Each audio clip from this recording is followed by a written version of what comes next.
So goal number one, we're still waiting for one of the presenters, is that correct? All set to go, Dan? Okay. Ian? So goal number one is protect stream health and aquatic environments. Please introduce yourself and your top points, please. My name is Colleen Giroux-Schmidt with Plutonic Power. Our discussion this afternoon focused around three main themes. The first was guidelines versus standards. The general consensus that it's a very complicated issue.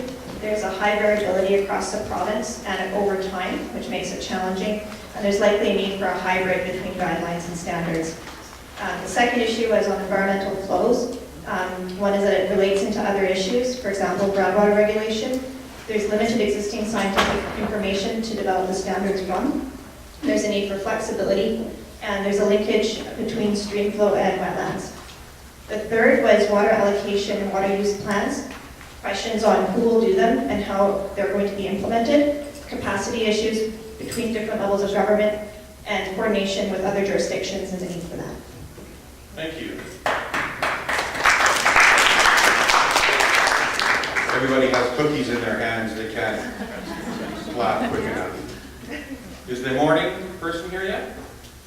They're not morning people. Okay. This is goal number one, morning session, protect stream health and aquatic environments. Anybody from that group that would like to report back? Just jump to the next one and come back. Okay, goal number two, improve water governance arrangements. Who are the presenters for improved water governance arrangements?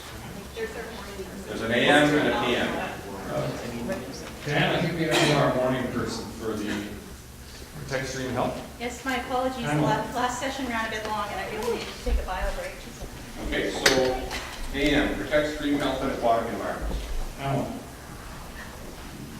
So we came up with actually 4 points, and I did ask that participants step in if I haven't captured anything. The first one being that our approach to stream health needs to be broadened out to be a much bigger picture approach.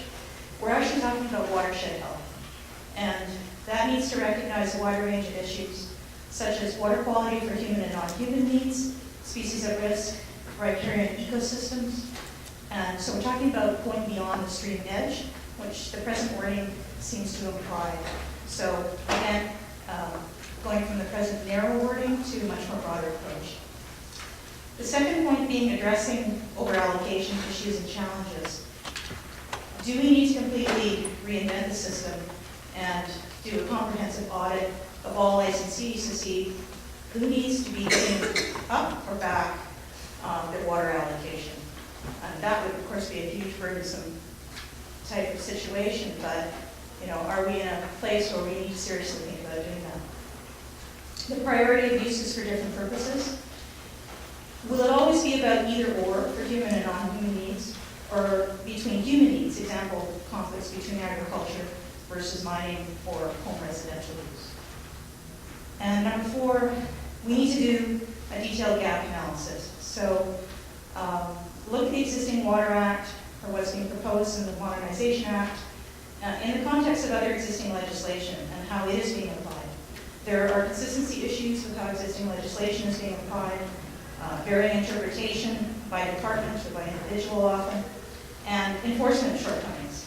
But there's also an issue of looking what has been working and building on those successes and actually reusing things instead of reinventing legislation without looking back.